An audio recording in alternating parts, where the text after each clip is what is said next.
राधे राधे, प्रणाम। मैं हूँ सरिता, आप सभी का स्वागत करती हूँ अपने चैनल पूनम सरिता संगीत में। कैसे हो आप सब लोग, कमेंट में ज़रूर बताइएगा।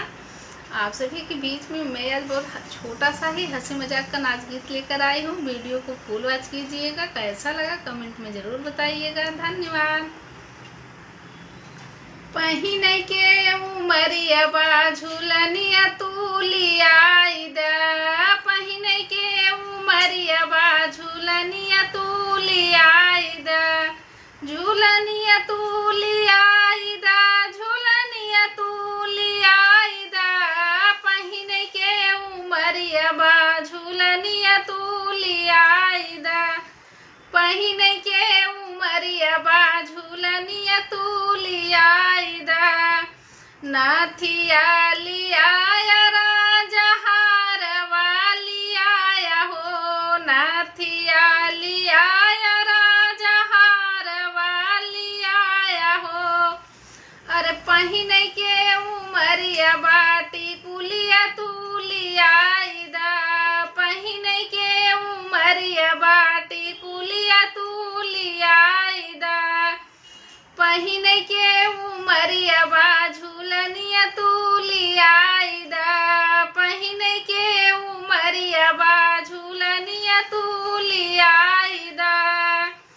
चूड़िया लियाया राजा कंगना लियाया हो, चूड़िया लियाया राजा कंगना लियाया हो, लगावे के उमरिया बा मेहदिया तू लियाई दा, लगावे के उमरिया बा मेहदिया तू लियाई दा, पहिन के उमरिया बा झूलनिया तू लियाई दा, पहिन के उमरिया बा झूलनिया तू लियाई दा, पायल लियाया राजा बिछुआ लियाया हो, पायल लियाया राजा बिछुआ लियाया हो, नाच के उमरिया बा करधनिया तू गढ़ाई दा, नाच के उमरिया बा करधनिया तू गढ़ाई दा, पहिन के उमरिया बा झूलनिया तू गढ़ाई दा, पहिन के उमरिया बा का झूलनिया तू गढ़ाई दा,